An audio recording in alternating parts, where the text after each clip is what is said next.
Craig Breslow has confirmed that the Boston Red Sox will not be trading Triston Casas, despite multiple rumors about him potentially being shopped this offseason.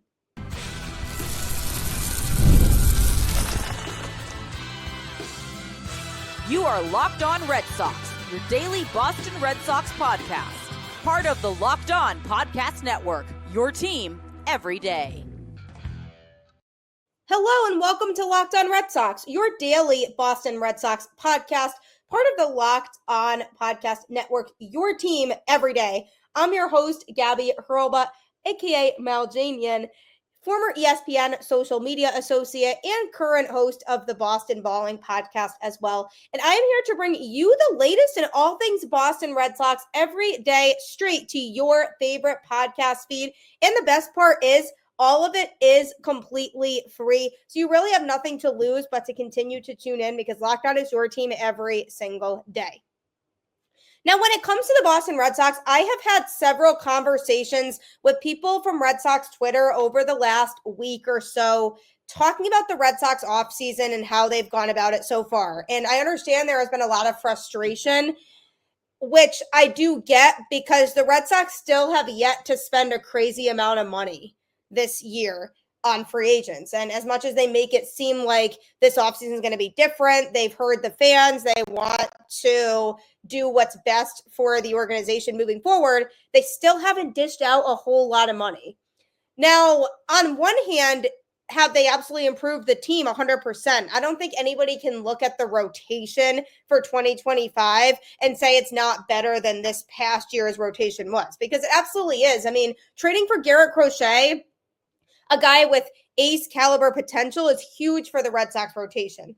Lucas Giolito is primed for a bounce back year after coming back from Tommy John and having to recover from that. Walker Buehler shoved in October for the Dodgers, hoping to have a good season because it's a contract year for him since he only signed a one-year deal with the Red Sox. Tanner Houck and Brian Bayo, and hopefully Cutter Crawford can continue to make strides. So there's no way we can sit here and say the rotation isn't better. But there are other aspects of the roster still that need improvement. And on today's show, I'm going to be going over what that actually looks like. They still need a right-handed bat. Where are they going to get that from? Going to be talking about Triston Casas and some of the rumors that have surrounded him this offseason, as well as the idea of a six-man starting rotation. So Craig Breslow went on record and basically said that the Red Sox are not trading Triston Casas this offseason and that he is unsure where the rumors came from that the Red Sox could be shopping him. And the closest one that seemed to have come to fruition that was being reported was that the Red Sox were talking to the Mariners about trading for Luis Castillo, and the Mariners were asking for Casas, but then the Red Sox said they wouldn't give them Casas unless they also took on Yoshida's contract, but the Mariners said no, so it didn't happen. So that was the most recent rumor surrounding Casas that seemed like it might have had some truth to it. But out of all of these reports, Craig Breslow said, essentially, I have no idea where that's coming from. He clearly views Casas as part of the Red Sox roster in 2025 and a big piece to the puzzle moving forward. He said on this whole Casas situation, I'm not totally sure where it comes from. We're not shopping Triston. We see him as a guy that can hit in the middle of the lineup for a really long time here in Boston. Obviously, plus power, plus strike zone judgment, the ability to get on base, and it's someone that I don't think we've seen the best of. He obviously missed a number of months during the season. We're really excited for him to be completely healthy. He's had a fully healthy offseason. When you have really good young players, I don't think it's surprising that other teams would ask about them. But I've seen some of the speculation about what deals may or may not have existed or what may or may not have been proposed. And there was nothing that was remotely close. We're certainly not shopping him. So that's interesting because Breslow this offseason has been a little cryptic in terms of some of the things that he's talked about and hasn't exactly given a direct answer on everything. But in this case, he definitely gave a direct answer when it came to this Casas situation and said, we're not shopping him. So you have to wonder where those rumors came from about Triston Casas being moved, because Breslow seems pretty set on Casas being the first baseman of the future and being a guy that they see a ton of potential in. Now, what does that mean for the Red Sox moving forward in terms of what the lineup's going to look like? Obviously, a fully healthy season of Casas will hopefully help the Red Sox to be even more successful in 2025 from an offensive standpoint. Hopefully, having his bat in the lineup is going to be really beneficial in terms of having him build off of the rookie season that he had, because obviously this past year was tough for him with missing most of the season due to injury after coming off a really good rookie year. So the Red Sox are confident that he can get back to the Triston Casas that we saw his rookie season. So that means likely that they are not looking to engage in some blockbuster trade that would involve having to move him. And now that they're pretty much set with their starting rotation help for 2025, I don't think there would even be a trade that would exist to where they need to give up Casas. Now, some might argue there could be some infielders that they might want to look into, but to the Red Sox, I don't think to them it's worth moving Casas in any sort of trade at this point. So what does that mean for his ability and the expectation for 2025? The expectation for him is that he has a really good season so that the Red Sox don't regret not moving him. And this kid is super special. He has the power and has the potential, certainly, to be a 40 home run hitter at some point in his career. And he's going to have to build up to that, and that might take time for him to get to. But with where he's at right now, it's certainly possible to see him be one of the best hitters in the sport consistently moving forward once he really figures things out offensively. So I really like so far seeing what we've seen from Casas in the time that we've had. And I do agree with Breslow that we haven't seen his full potential yet in terms of what he can do. And the Red Sox are hoping we get that full potential. So it's definitely a matter of him performing up to expectations.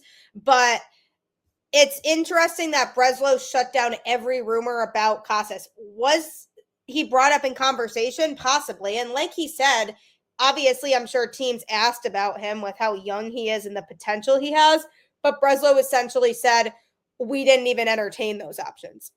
We weren't going to move him, which bravo to him, because the only, and I mean only, scenario in which I would have considered moving Casas would have been for a starting pitcher who you know is an ace, because you needed an ace caliber starter. And even then, it would have been hard to justify moving Casas when there were free agent starters available on the market that you could have paid without executing a trade for Casas. The way they executed the trade for Crochet and didn't have to give up any current major league talent is a win for the Red Sox. But it would have been really hard to justify moving Casas this offseason with how young he is and the fact that there are other ways to acquire who you want and need at other positions. But the pressure is now going to be on him to perform, because now he knows the Red Sox are saying they trust him to be the guy moving forward. And it's way too soon to say he's injury prone, because he had one season in which he missed the majority of it due to injury, but that's not enough to say that he's going to spend a lot of his career injured. He's ready for a big bounce back year in 2025.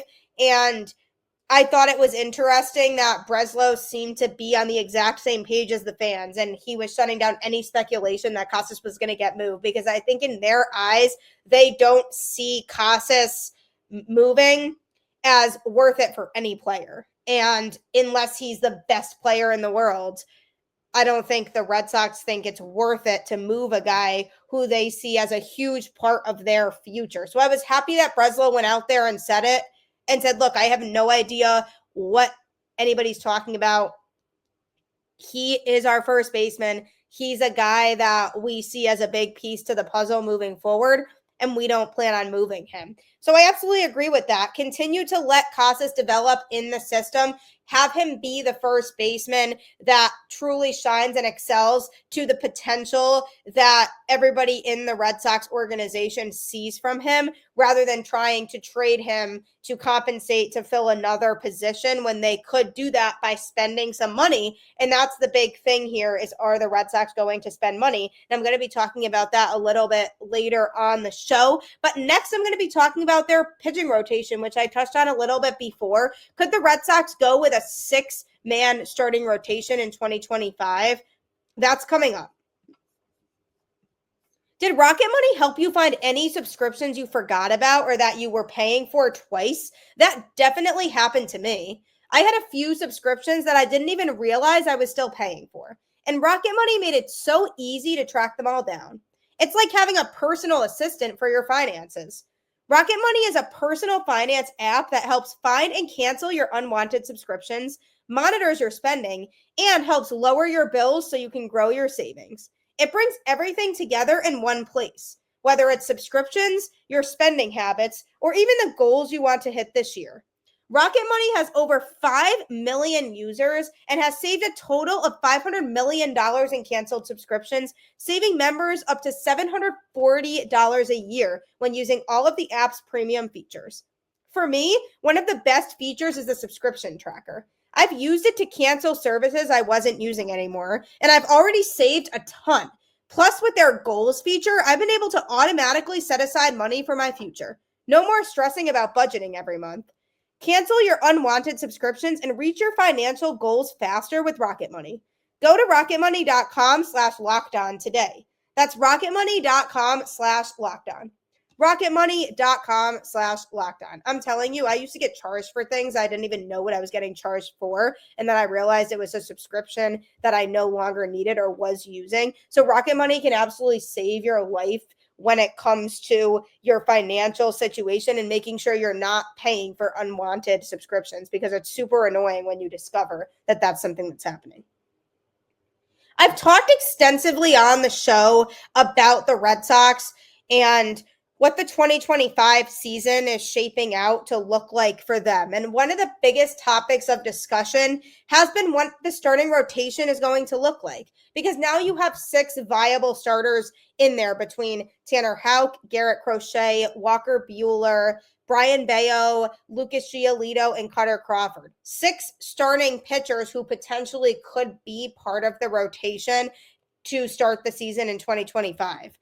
And Craig Breslow indicated that there's a chance that the Red Sox could go with a 6-man rotation for the 2025 season and just basically have guys throw every 6 days instead of every 5, which would be interesting, because then guys basically have an extra day of rest, which could work out for some pitchers because it really allows them to rest their arm a little bit more and gives them extra time to prepare for their next start. But on the flip side of that, it also could throw off guys' routine and cause them to not pitch as effectively, which was exactly what Lucas Giolito referred to, because he's not a fan of 6-man rotations. And he said, I don't love 6-man rotations. I feel like when I'm in a good groove of that 4-day rest, that feels right for me personally. I'm not going to be holding a picket sign. If it benefits the team, I get it.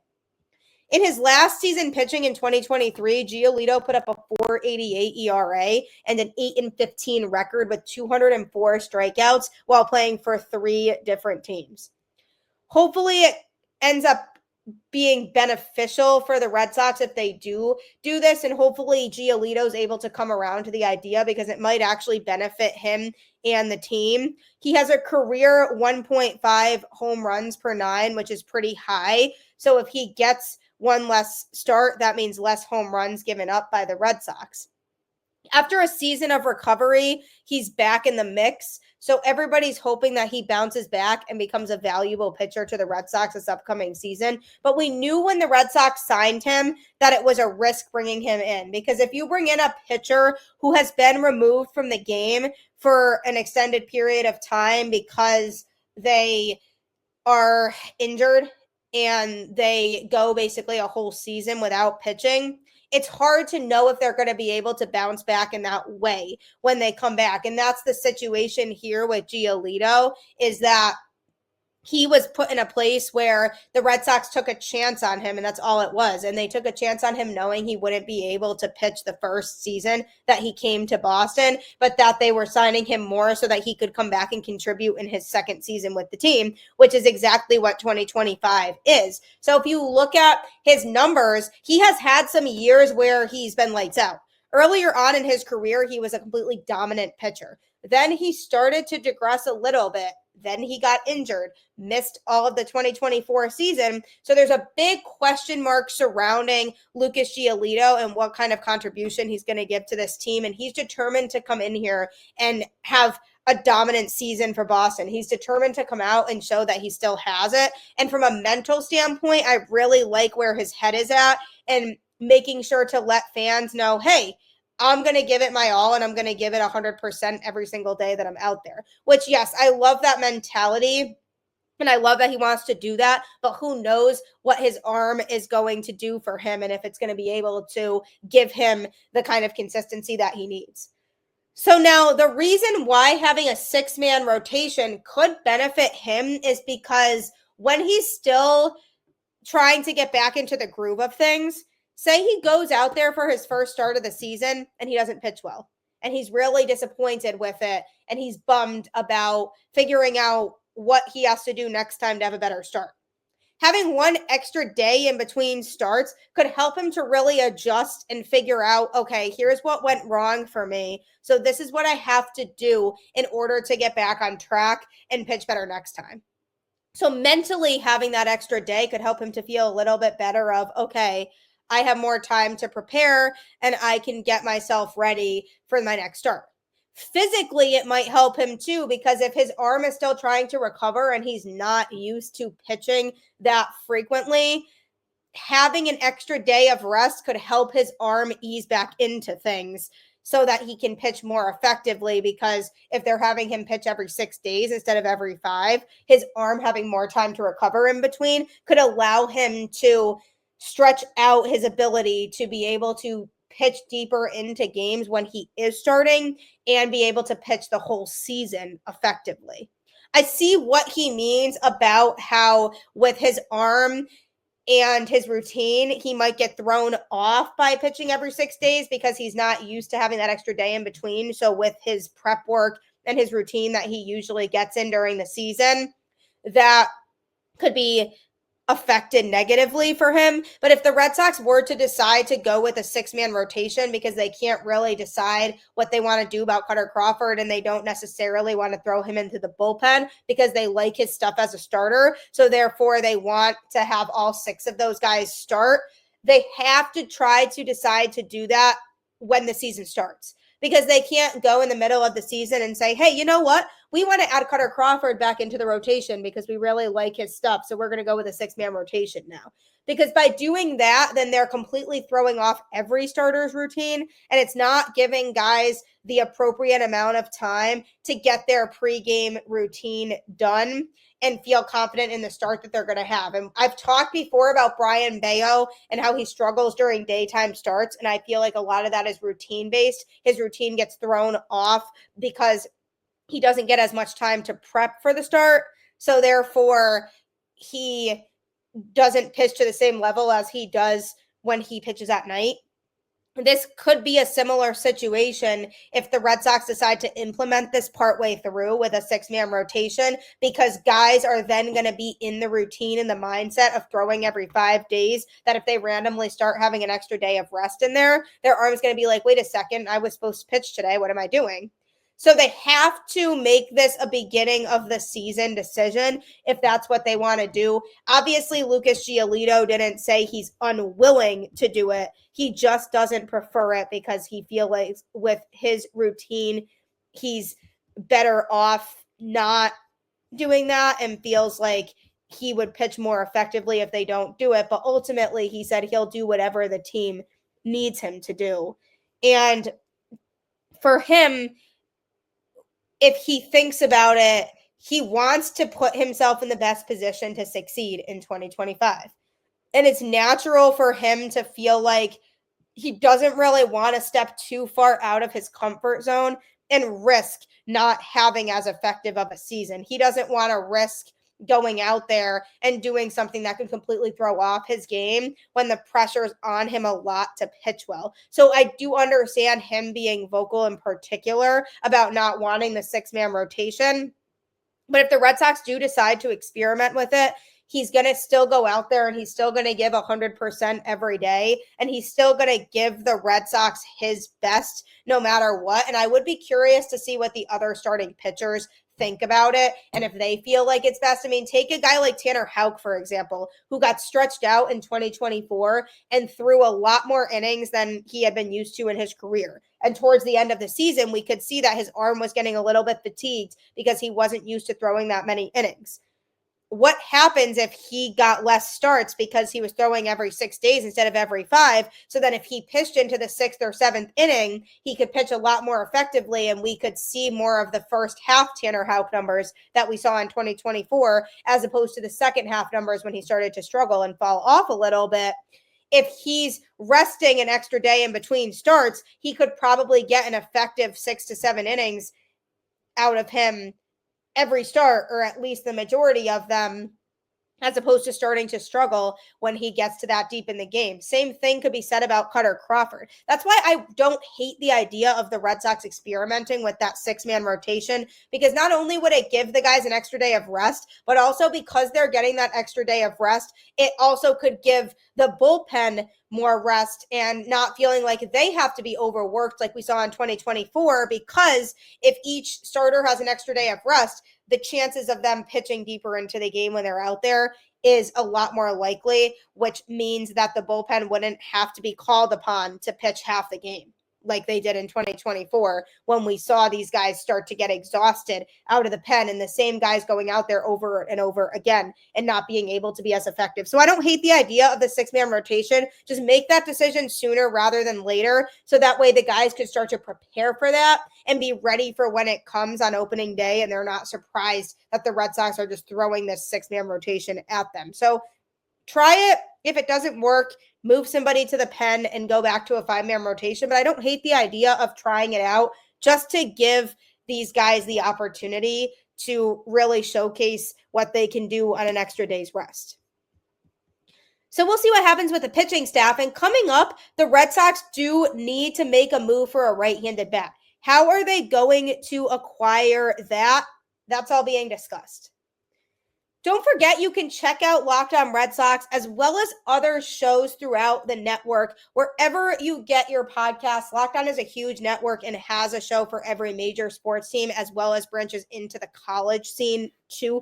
So if you're interested in checking out any of our other shows, just subscribe to them wherever you get your podcasts or check them out on YouTube. We have some great people on this network who keep you informed on all of these different teams. And it's a great time to be a Celtics fan too, for example, because they have a good chance to repeat as champions again. So if you want to hear more about that and you haven't listened to Locked On Celtics, now is a great time to get in on the action there, as well as Locked On Bruins, Locked On Patriots, Locked On Boston College, you name it. We have all kinds of different shows. And don't forget also, you can subscribe to the show Locked On Red Sox on any podcast platform and follow it on Twitter at LO_Red Sox. And we can discuss all things about this team there. I promise you, it's a great way to connect with other Boston sports fans and people who root for the same team. And we all have the same common desire, which is for the Red Sox to win.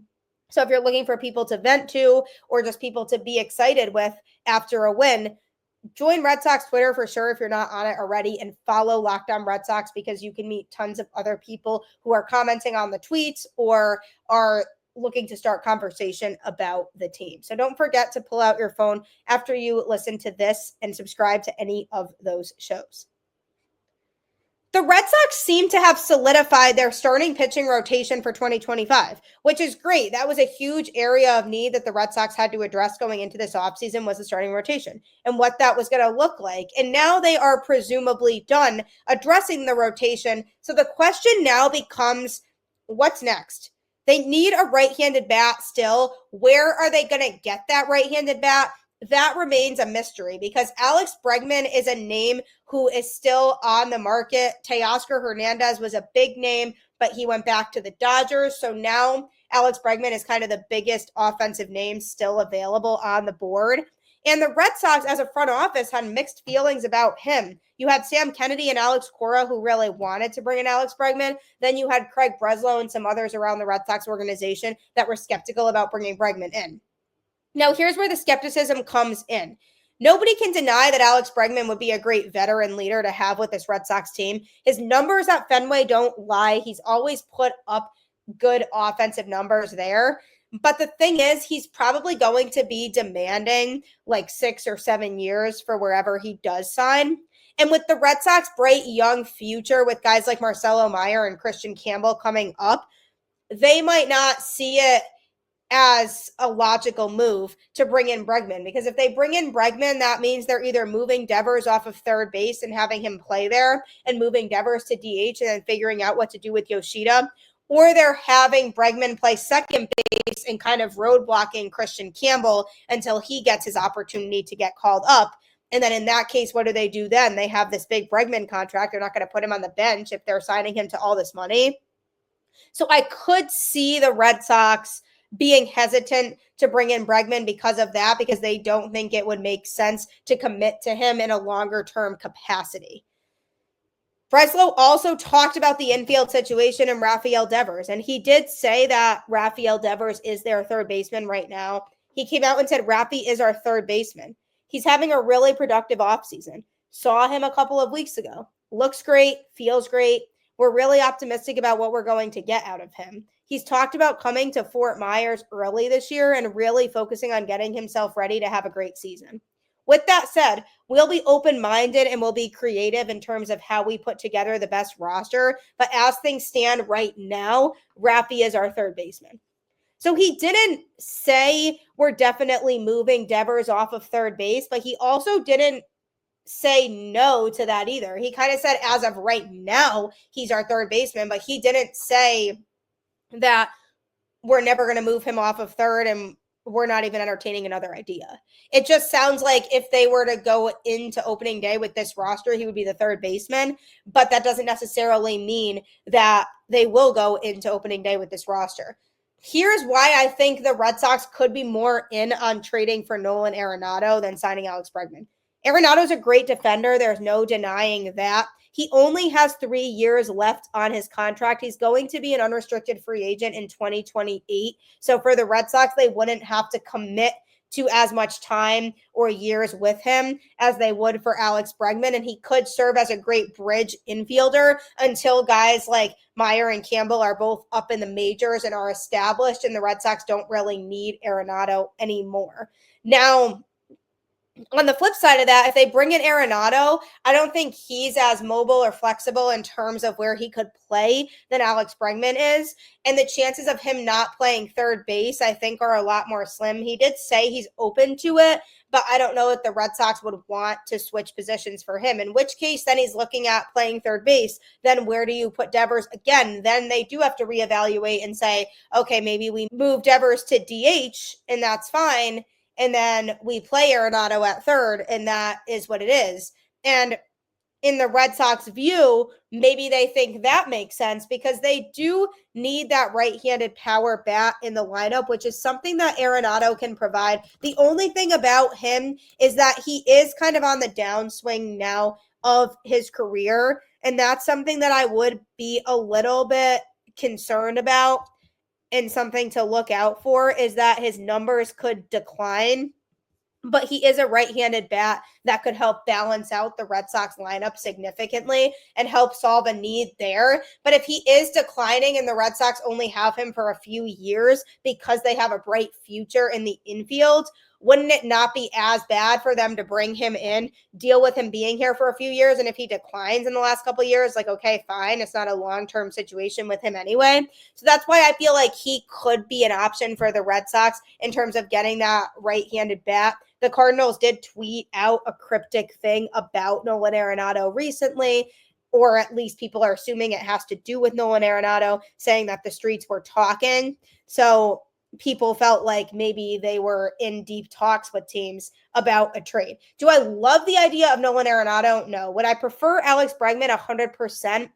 The only thing about Bregman that doesn't make sense is how many years he would want. And with the Red Sox young talent in their system right now, I just don't see them wanting to commit to that many years of him, especially with the attitude that they've had the last couple off seasons is we really want to focus on our young core and making sure that they're developing into the best possible players that they can be. And Breslow and company kind of made it clear that they feel really strongly about the guys they have internally. So if I'm the Red Sox in this situation, based on their logic and their thinking, I'm seeing them going after Arenado more so than I'm seeing them commit to multiple years of Alex Bregman, who is going to need to play somewhere in that later half of the contract, or else they're kind of wasting all this money on him. So as much as I would love to see them sign Bregman, I do think they're at least going to try and they're going to talk to him and just see what he's expecting to get.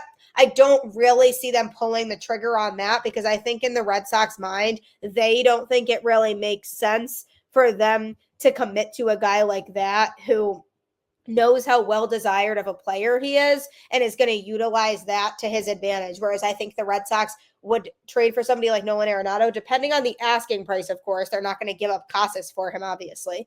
But if the asking price is reasonable and they get Arenado for a few seasons, I think that's something that I could totally see the Red Sox doing more. Do I feel like he could help the lineup? For sure, not as much as Bregman could, but he does significantly help the Red Sox infield defense, which was an area of weakness this past year. So either way, we can all agree that the Red Sox need a right-handed bat in some way. Gotta find it this offseason. We'll see how they actually get it, but I do appreciate you tuning in to Locked On Red Sox and making it your first listen today. Next, be sure to tune in to Locked On MLB with host Paul Sullivan, aka Sully, who can keep you up to date on everything going on across the league. So if you want to know what's going on with other teams, make sure to check out Locked On MLB on YouTube or wherever you get your podcasts. As always, keep the faith, go Red Sox, and I'll catch you on the flip side.